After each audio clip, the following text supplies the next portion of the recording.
ये रिक्वेस्ट की है कि उनके बदले जयदेव गल्ला जी इस विषय पर बोलेंगे ना. And I have accepted it. Jaydev गल्ला जी.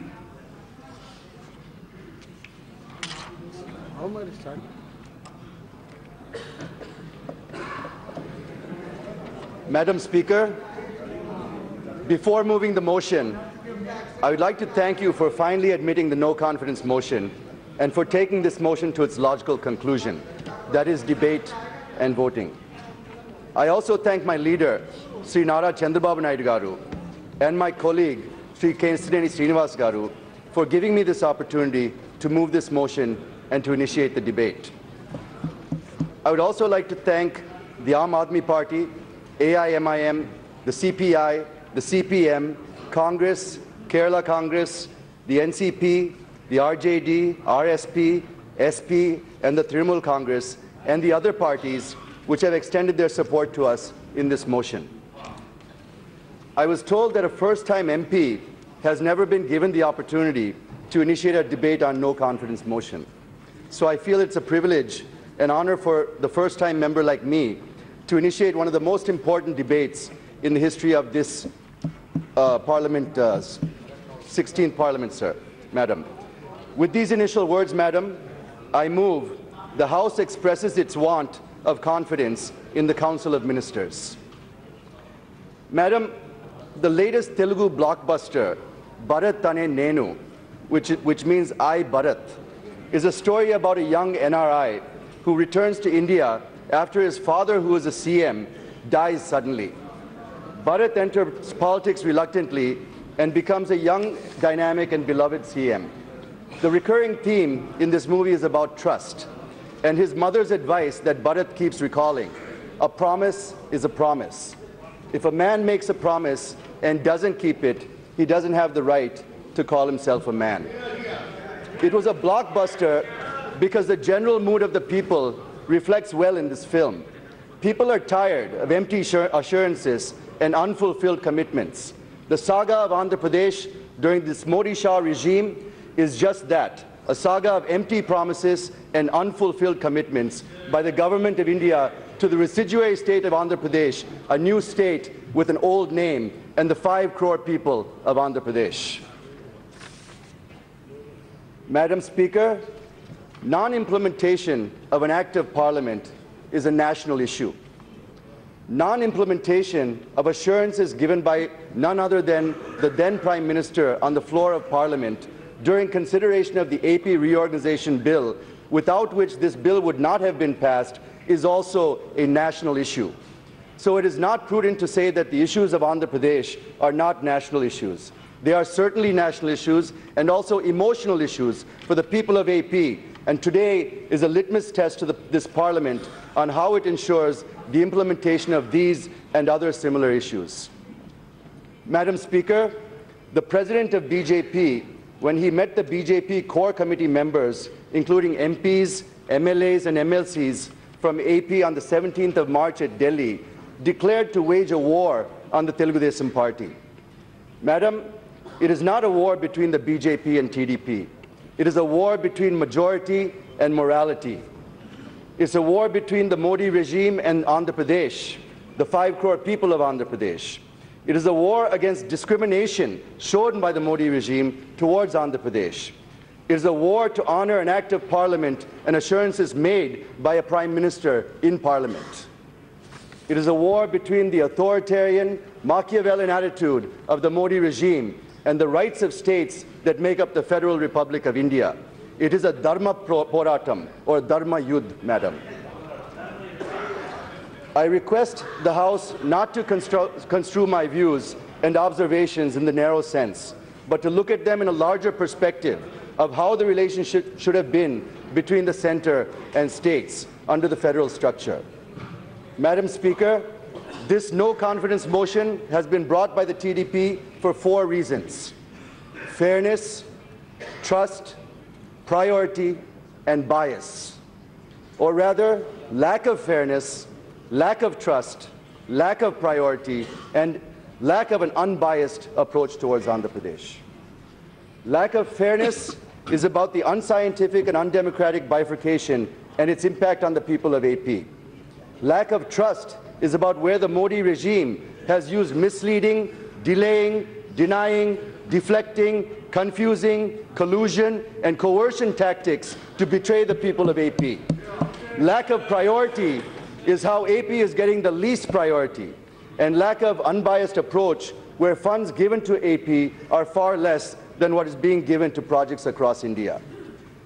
Madam, I'll be focusing on my speech, which reflects the voice of 5 crore people of Andhra Pradesh, and it will be focusing on these 4 aspects. Madam, with your permission, I will be focusing on the special category status and the financial related issues of the AP Reorganization Act. And my colleague, Ram Mohan Naidu, when he gives his speech, will focus on the infrastructure and institutions in detail. It has been 4 years since the bill has been passed, and 2 new states were formed. One is an old state with a new name, the other is a new state with an old name. Telangana is not a new state, madam. AP is the new state. All the challenges and burdens to be faced by a new state are being faced by us, madam. We are the ones who have to build a new capital, an industrial base, educational base, where Telangana has all of them already. It has been 4 years, and we have been put into that challenge. But uncertainty and difficulties go back several decades ago. It intensified in the decade leading up to bifurcation, and we continue to struggle even after 4 years of bifurcation with the same uncertainty. So we need relief from this uncertainty, madam. Instead of providing us relief, the Modi regime is creating more uncertainties and more challenges for us. I'm not going back in history, but I certainly will go back to 2014 when AP was divided. We all know how unscientifically, undemocratically, inequitably, arbitrarily, irrationally, and by bulldozing the entire parliament, the AP Reorganization Bill was passed. This becomes clear if you look at the range of issues still languishing for resolution even 4 years later. Madam, you speak to me. No. Madam, when AP was divided, madam, it was an undemocratic way the bill was passed in the last parliament, madam. They know it very well. They know it very well how it was done. The doors were closed, the cameras were turned off, everything was done. Not like this. Please, nothing. No, nothing will go on record. You speak to me. This is not proper.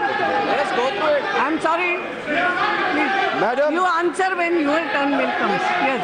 You speak when your chance gets. You go on. madam, Yes. when AP was divided, AP was burdened with huge revenue deficit of 16,000 crores. I'm not talking about you guys at all. Will you relax? Jayadev Galla ji. 1.3 lakh crores of loan burden was put on AP. Yes. This is not proper. Hey, bhai. Kota Narsimandi. बैठिए आप लोग. 1.3 lakh crores of the loan burden was put on AP, madam. 24,000 crores of the undivided loan burden put on AP, for which interest is still being paid by government of AP, which shattered our FRBM limits. Power allocation was made on a consumption basis. AP is the loser, madam.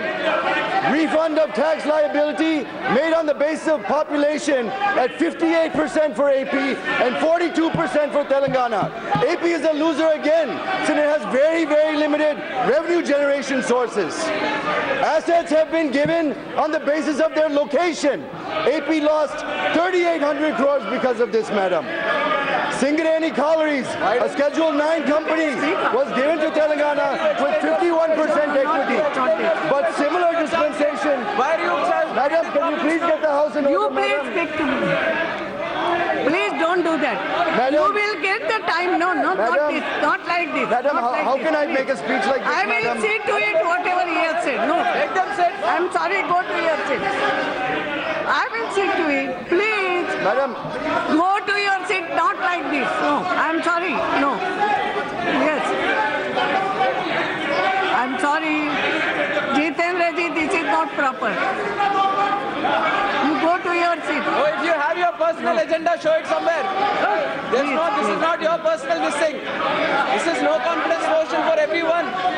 Please You go have to your let us seat. speak. You have to let us explain our position. No, nobody will say, nothing will go on record, only Jayadev Galla's statement. That's all. Madam. You please go to your seat. You will get time, sufficient time I will give you. No, not like this. Please.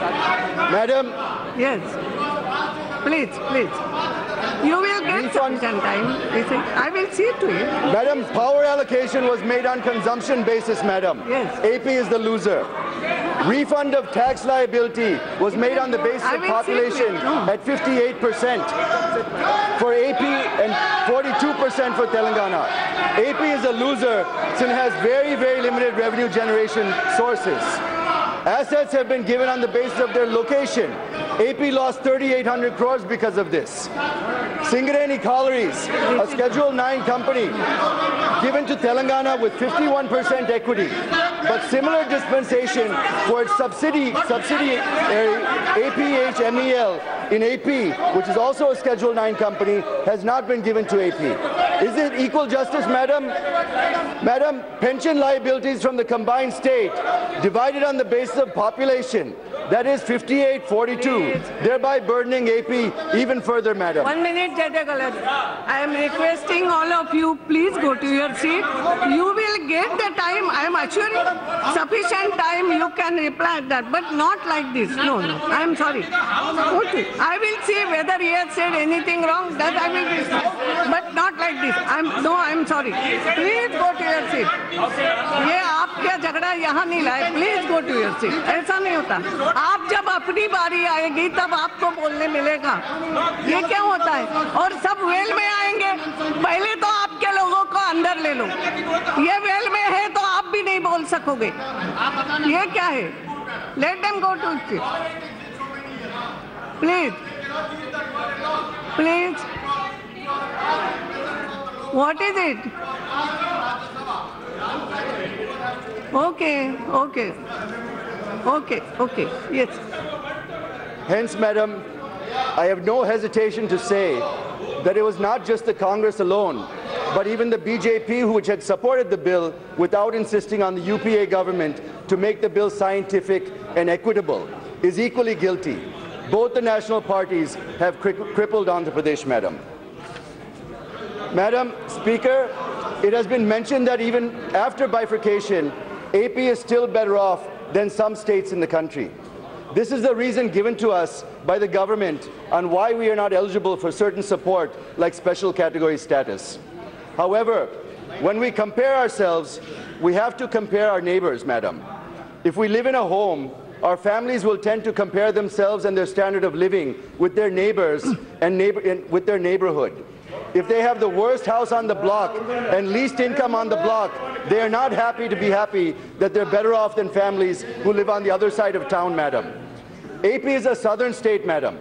It was one of 4 southern states and now is one of 5. The undivided AP was competing on all parameters with our southern neighbors. Most of the wealth generated for the state was generated from the economic engine of the capital city of Hyderabad. The wealth that was generated in Hyderabad was generated by people from all over the undivided state of AP, who came to Hyderabad to settle in their capital and to seek their fortunes. Now, after the asymmetrical bifurcation, where Telangana with less population has been given more resources and AP with more population has been given less resources, this has created a situation where the government of AP and the people of AP do not have the resources to ensure that the quality of life is maintained for its citizens. We have to compare with our neighbors, madam, and therefore, when we look at the impact on the economy, we have to look with this lens. Madam, let me just compare a few things for you. When it comes to agriculture, after bifurcation, AP has been reduced to an agrarian state, madam. 31.77% of its revenue comes from agriculture, compared to 15.3% in Telangana, 11.39% in Tamil Nadu, and 11.68% in Karnataka. When it comes to industry, after the bifurcation, AP reduced its industrial contribution to less than 20% of our GSDP, when compared to Telangana's 22%, Tamil Nadu's 31%, and Karnataka's 24%. The All India figure is much higher than AP, which stands at 29%, madam. When it comes to services, AP lags even further behind, madam. It has just 46% of revenue from services compared to 63% from Telangana, 57% from Tamil Nadu, and 65% in Karnataka. The national average is also ahead of AP at 54%. This clearly shows that AP is also languishing in services in spite of having rich talent base. It is due to lack of the industrial base, the service sector has also been impacted. Madam, when it comes to institutions, about 90% of institutions after bifurcation have gone to Telangana. AP has been left in the lurch.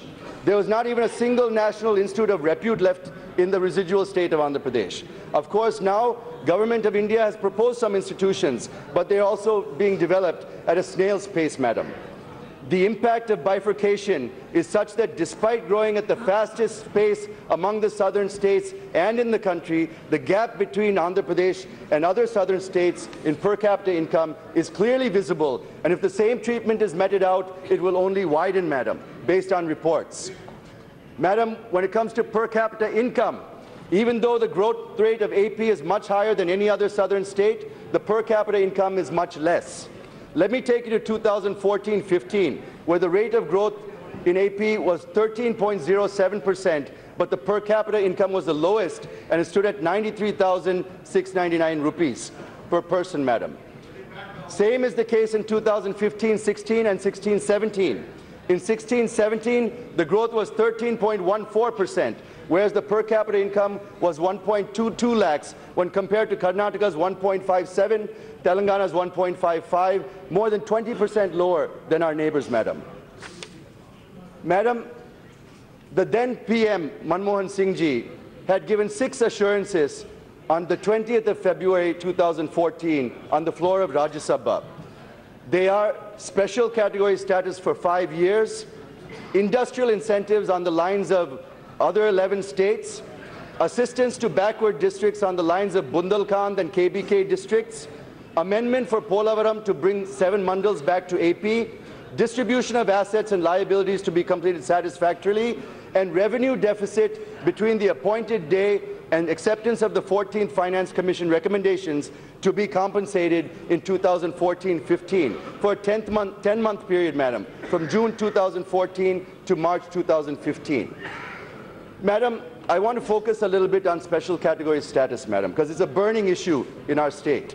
Madam, let me first submit the major demand of the people of AP.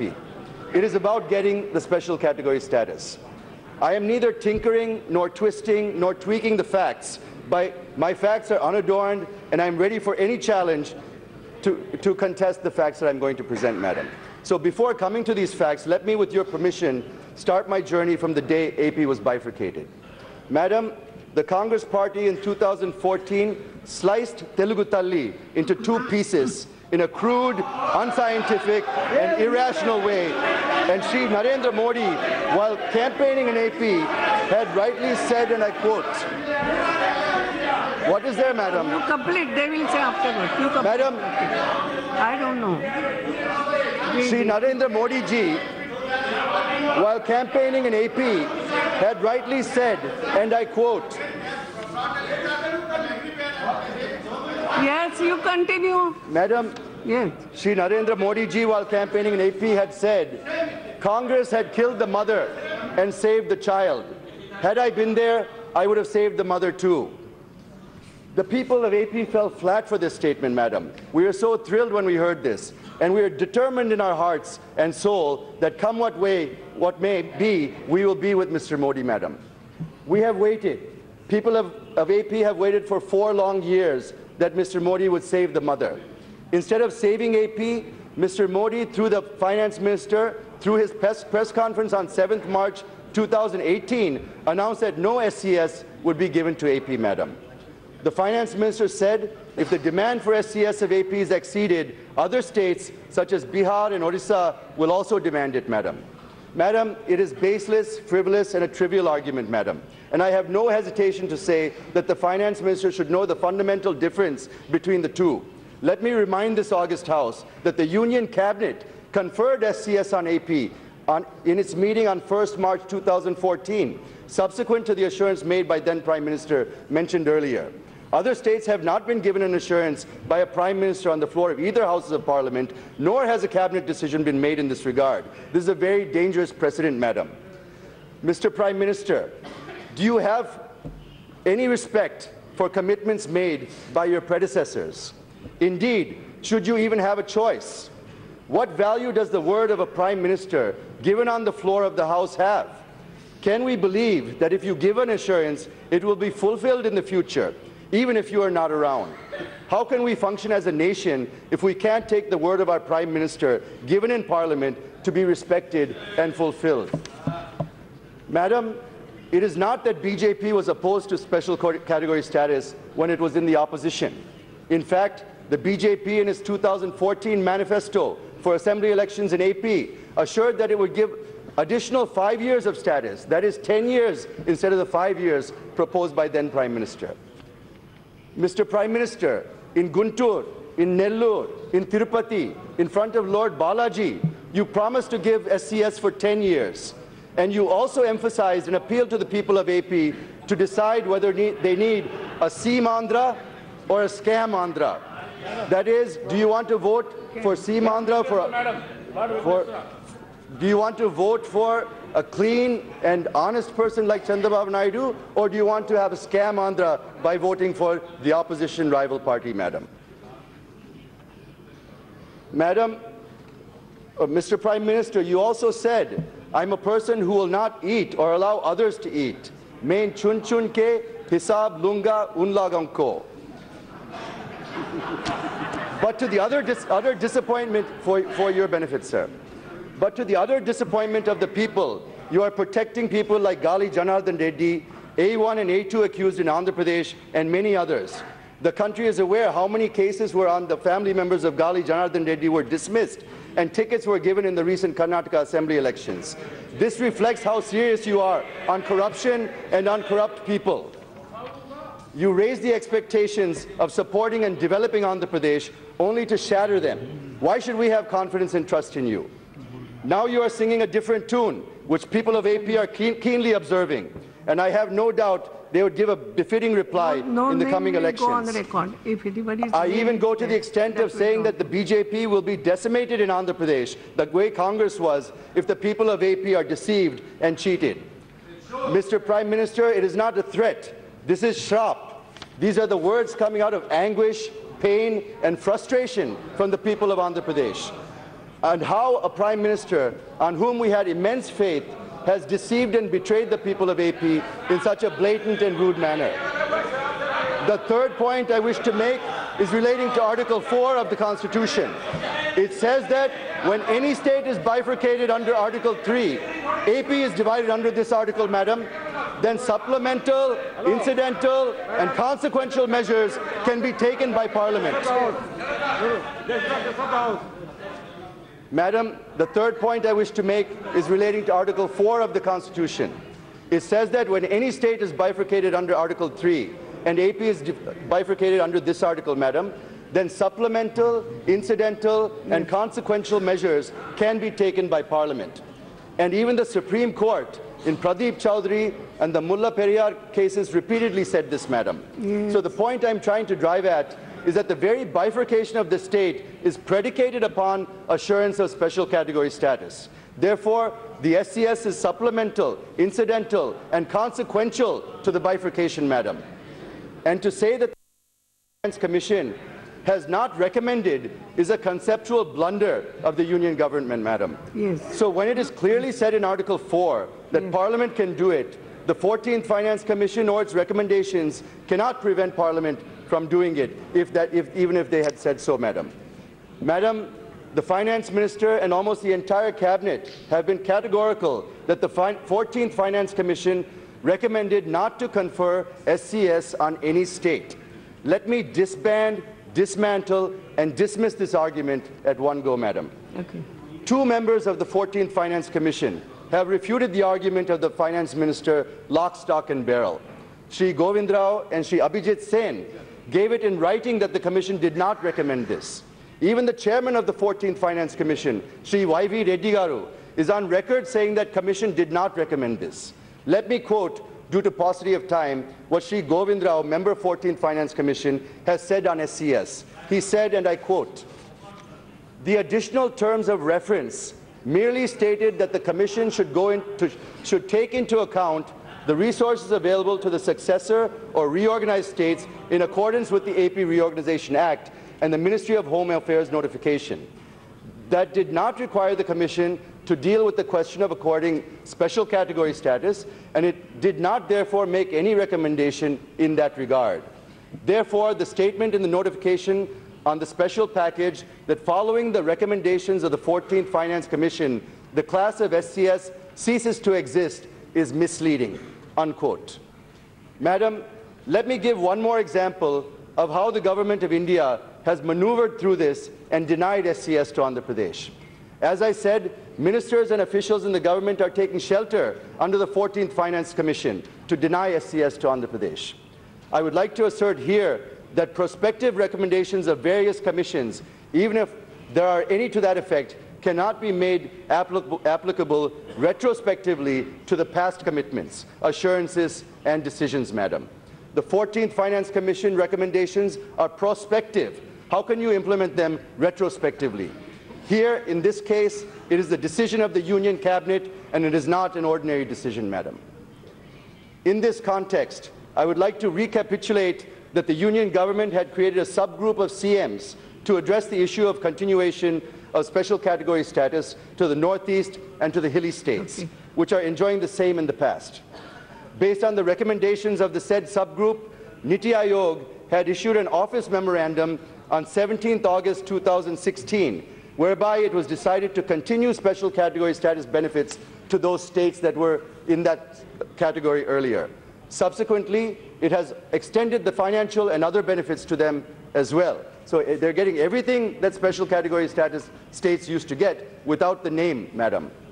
So when we have been demanding for special category status, your argument, Mr. Finance Minister, is that the Planning Commission was dismantled and Niti Aayog has no mandate to give SCS to any state. If that is so, how, on the basis of office memorandum dated 17th August 2016, have you extended SCS benefits to all 11 states that fall under special category status? Is it not discrimination and injustice to Andhra Pradesh?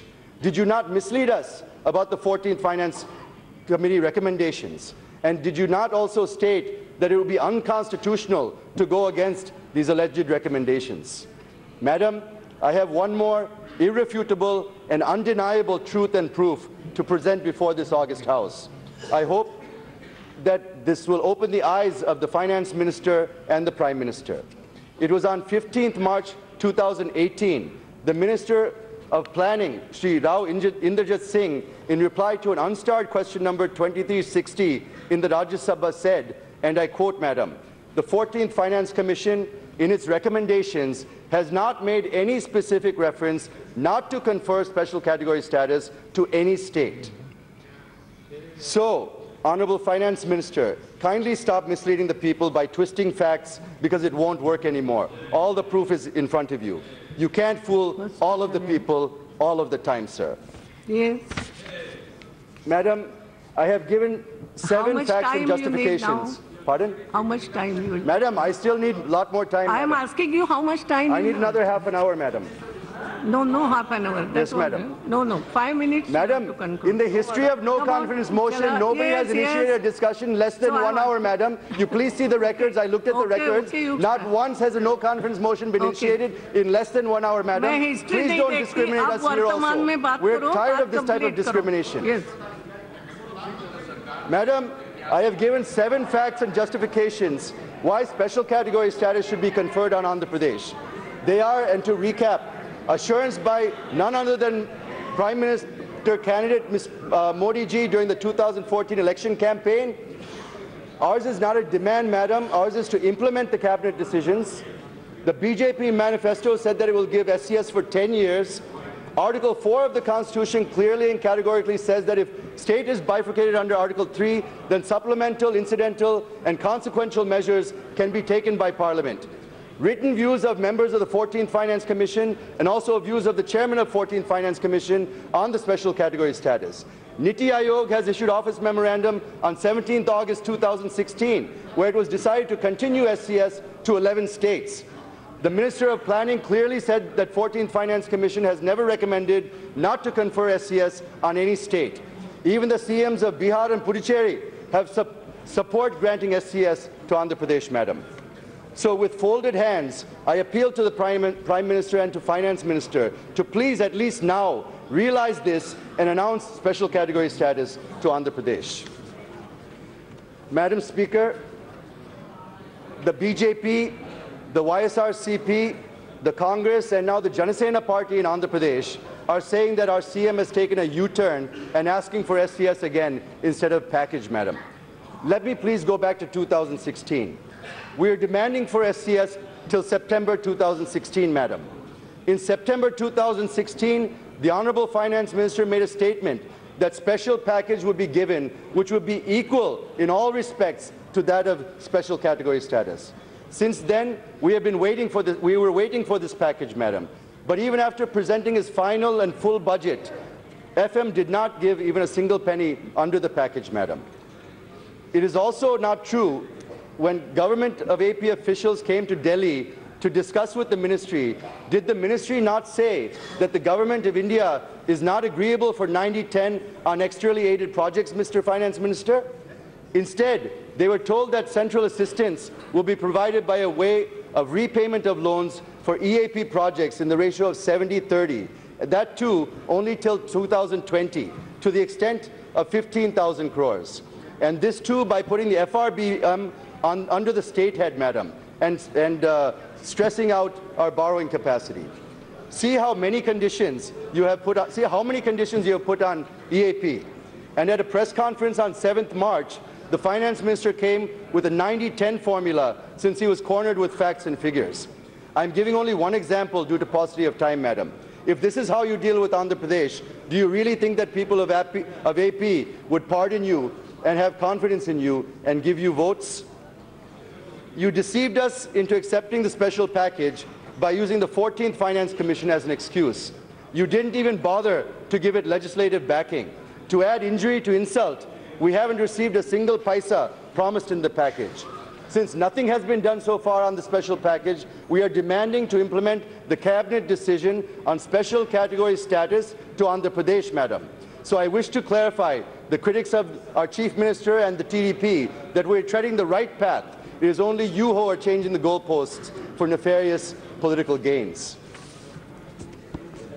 Madam, the Honourable Finance Minister said that industrial incentives given to other SCS states will no longer exist post the GST implementation, which is completely a misleading statement, Madam. Even then, we insisted that whatever industrial incentives that these states get post the GST implementation should be given to AP as well on the lines of the assurances given by then Prime Minister. But what AP is given is 15% additional depreciation on new plant and machinery and 15% additional investment allowance. But they're given only to backward areas, not to the entire state. Secondly, it is not exclusively for 7 districts of AP alone, Madam. It is for all the 150 backward districts in the entire country, and they're saying it's a special incentive for us, Madam. What is special in this for Andhra Pradesh when 150 backward districts across the country are getting the same benefit? There's nothing special. Whereas even post-GST implementation, the SCS states continue to get industrial incentives in line with what they were getting earlier. As per the notification issued in July 2017, in pursuance of the budgetary support of 27,000 crores to the existing 4,324 units in SCS till sunset period of March 2027. And again, on 21st March 2018, the Ministry of Commerce and Industry approved the Northeast Industrial Development Scheme with a financial outlay of 3,000 crores to Northeast states up to March 2020. The incentives that are given are for capital investment, to access credit, interest incentive, GST reimbursement, IT reimbursement, transport, employment, and other incentives. But when we are asking to extend the same to us, the FM is silent. He's not saying anything about it. Here again, we have been misled, and therefore this promise remains unfulfilled. Speaker, Madam, Section 46(3) of the AP Reorganization Act talks about special development package for backward districts of Andhra Pradesh. This emanates from the assurances given by the Prime Minister, but this assurance has been diluted in the Act. The assurance was to provide package on the lines of KBK districts in Odisha and Bundelkhand in MP and UP. If you look at all the economic and human development indicators, it reveals that all 7 backward districts in Andhra Pradesh are closer to SCS states rather than to other southern states, Madam. But the Modi regime has given just 1,050 crores for 7 districts over a 3-year period. It is not in line with what has been given to KBK and Bundelkhand under special package. KBK was given 5,500 crores and Bundelkhand was given 7,200 crores each to UP and MP. And if you calculate per capita allocation, it's mind-boggling to tell you, Madam. Madam, under the Bundelkhand package, the per head allocation of 4,115 per head was made, whereas for AP, the per head allocation is just 428 rupees, Madam, 1/10 of what was given to the other regions, Madam. So what has Government of India given to AP is a pittance, Madam. Why are we being given just 1/10 of what was given in Bundelkhand on a per capita basis? Secondly, Madam, BJP is crying foul that we have not spent even this small amount of money. Madam, we have spent 946 crores out of 1,050 crores, which is 92% of allocation, not 12% as claimed by them. We have UCs to prove that, Madam, and we'll be happy to exhibit all of those. Madam, thirdly, the Finance Minister proposed additional 350 crores for the special package for these backward districts, and RBI released it and transferred it to the state account on 9th February 2008. But somehow the PMO has stopped giving clearance to it on 15th February 2018. So the funds have been taken out of our account and we've gone back to the Reserve Bank of India, Madam. Now, Government of India has given Defence Industrial Corridor worth 20,000 crores for Bundelkhand, Madam. But in the case of releasing a paltry 350 crores for our backward districts, the file is languishing in the PMO for the last 6 months, Madam. Why this bias and partisan attitude, Mr. Prime Minister? Is this the way you want to help backward districts in AP? It's a shame. Therefore, this promise also remains unfulfilled. Madam, we are even deprived in distribution of assets. If you look at sections 50, 51, and 56, there's a huge discrepancy in right to recover tax arrears and sharing of liability or of refund of tax arrears. This has resulted in 3,820 crores lost to Andhra Pradesh, Madam.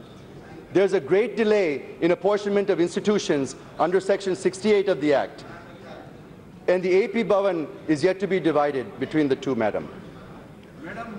Madam, on revenue deficit, there's a dispute with regard to the quantum. Madam, I'm not yielding. I'm not yielding, Madam. Why are you putting a time limit on this? Madam, I'm not yielding, Madam. आप क्यों आपस में लड़ रहे हो? Madam, this is a no confidence motion, Madam. Yes. This is the initiation. Madam, yes. There's a dispute with regard to the quantum of amount between the Government of AP and the Government of India.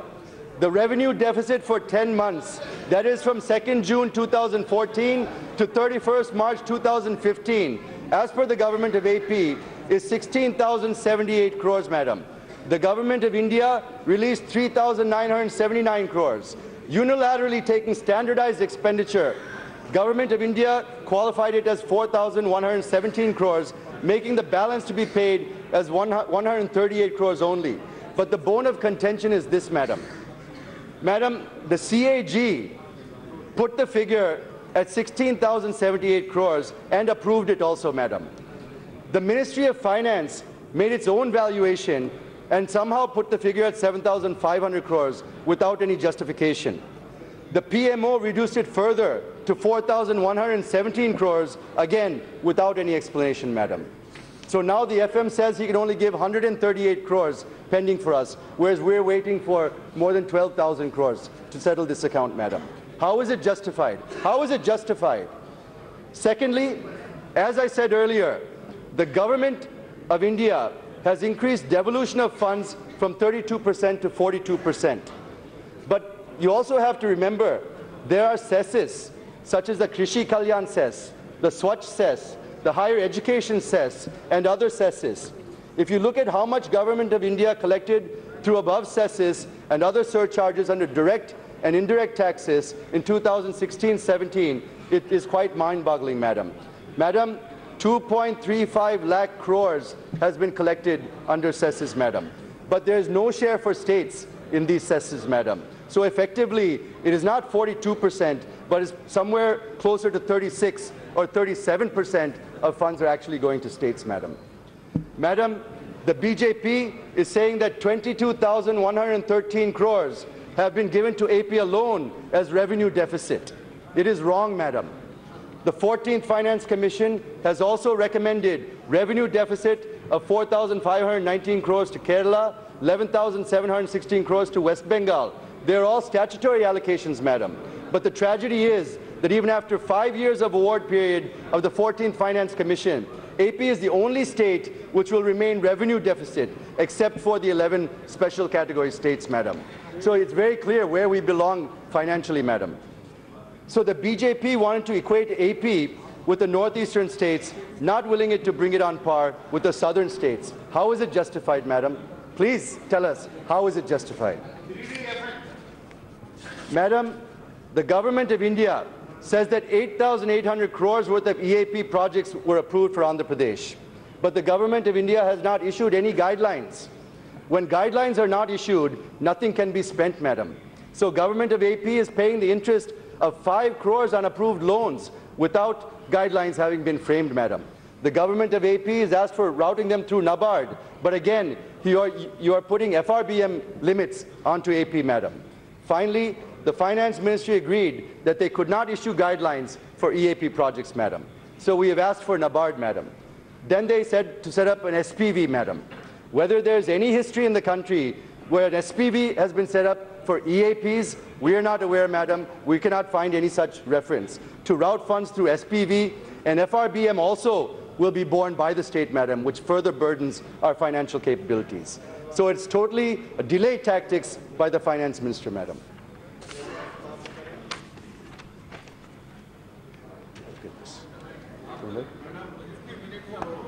Sorry, Madam.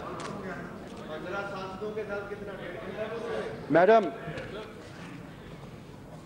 facts and figures are very hard to remember, sir, so we definitely do need to use papers. On 13,742 crores given to Andhra Pradesh, Madam, the Honorable Finance Minister and the President of AP BJP unit have been trumpeting through press conferences that they have given 13,472 crores to Andhra Pradesh. And they have also said that they have never given such huge amount to any other state. Let me explain in a minute what they have given and under which head they've given it, Madam. Madam, they are saying that they've given 13,472 crores. But actually, out of 16,000 crores revenue deficit, they've given 3,900 crores, Madam. For Polavaram, project cost is 58,000 crores, but they've given 6,764 crores, Madam. They've given 576 crores for 11 institutions, where the required amount is 11,672 crores. For the new capital, we need 43,000 crores, but we've been given only 1,550 crores, Madam. We should get 23,000 crores for the backward districts if you look at Bundelkhand package, Madam, but you've given us just 1,050 crores. So the government of AP is asking for 1.54 lakh crores, whereas you've given just 13,472 crores, Madam. The government is saying that it is fulfilling all the promises. All the promises. Madam, giving 2 to 3% of the required funds, is that fulfillment?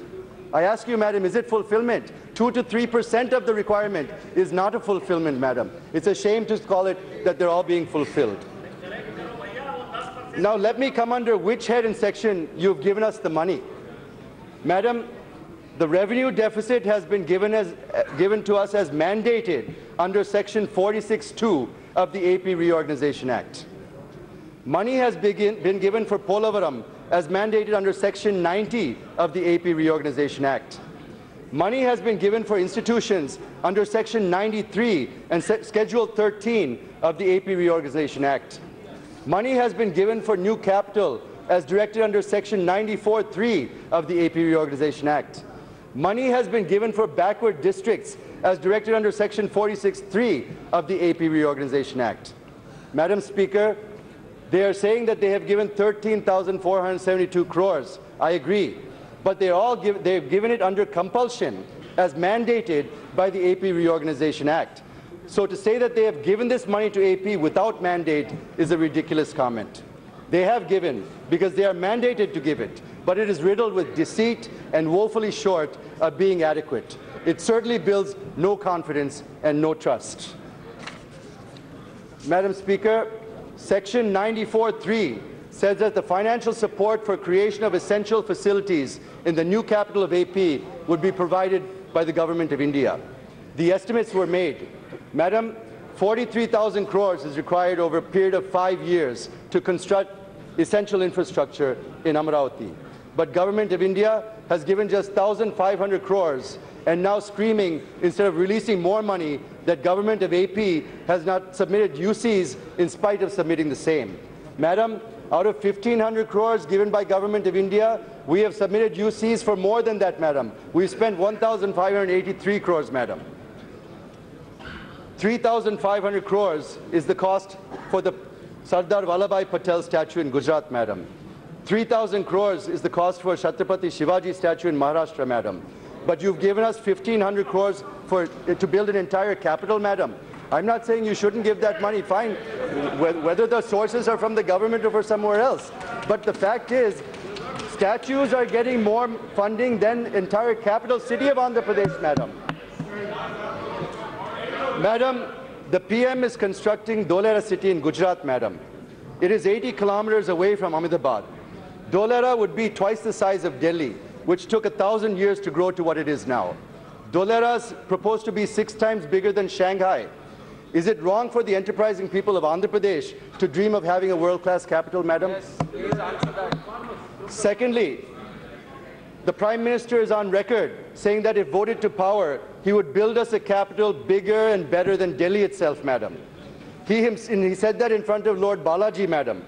He himself advised our CM to visit Astana, the capital of Kazakhstan, Madam. Is it not true, Mr. Prime Minister? Madam, I wish to bring to your notice and to the notice of the House that an amount of $68 billion has been spent on building the capital of Kazakhstan in Astana, Madam. How can Amaravati be built with 1,500 crore rupees, Madam? Thirdly, the government of AP pooled 33,000 acres of land through the pooling method, which is one of its kind in India, the value of which is more than 50,000 crores, Madam. More than 30,000 farmers have given up their land, Madam. Yes. And they are counting on our government and the government of India to take care of the investment that they've made by giving us that land and protecting their lives and protecting their future. The 30,000 farmers are at risk, not only here, but all the projects where land has been taken, Madam. They're all suffering because of lack of funding, Madam. Yes.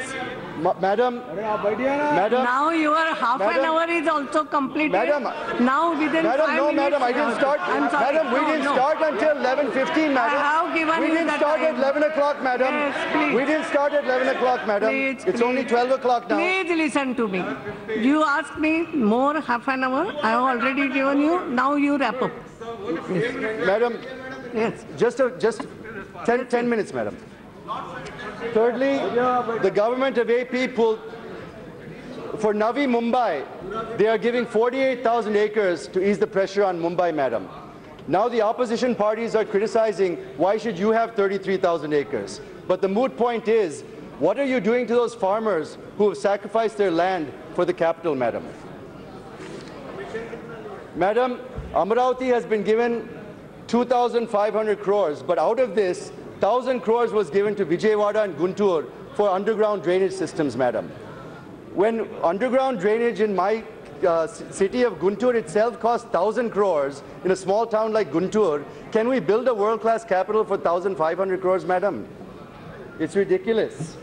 Madam, for drainage, 32% work has been completed, and UCs have been submitted for 32% of the work for the UGD, madam. Madam, it's okay. These are all the copies of the UCs, madam. We'll be happy to submit them to whoever wants to take a look at them. Madam, it is 4 years' work. In 1.5 years, we've completed 32%. We've submitted UCs for works to the tune of 330 crores. This is for the UGD in Guntur, madam. The BJP is saying that only 8% has been spent. It is wrong. This can be checked through the Public Finance Management online software in the Finance Ministry. It is there for all to see, madam.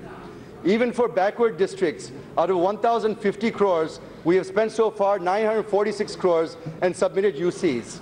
Moreover, AP is listed as the 3rd best state in the country for submitting UCs, madam. Sir, madam, we have spent 92% funds. BJP says that only 12% funds have been spent so far. It is wrong, madam. Raising the bogey of UCs and suspecting and unnecessarily tarnishing the image of our CM is not acceptable, madam. Recently, 350 crores have been recommended afresh by the Finance Ministry, and the RBI released it on February 9th, 2018. But the PMO stopped giving clearance on 15th February, so the funds have gone back to the RBI, madam. As I said earlier, through the AP reorganization bill, both the national parties have played havoc with its provisions and its wording, madam. This was the strategy of the Congress, to leave room in the wording to legally back out of the commitments at a later date. And BJP, instead of opposing this, supported these words when the bill was passed. And now the BJP is using these flexibilities to claim that they are doing everything legally required. And I'm sure this term will come up again and again in their speeches. They're doing everything legally required, as in the case of railway zone, steel plant, and metro, which will never see the light of day. The Act uses the ambiguous terms interspersed with words like examine, feasibility, provisional estimate, deliberately to have an escape route without binding them to fulfill the commitments and assurances of the Act. We demand that the provisions of the AP Reorganization Act should be fulfilled in letter and spirit, madam, without taking shelter under these ambiguous words. The point I'm trying to drive at is whatever has been given as mandated by the AP Reorganization Act or as per the award of the 14th Finance Commission, which has also been given to other states. So there is nothing special or exclusively given for AP. In the last budget, madam, I made a comment.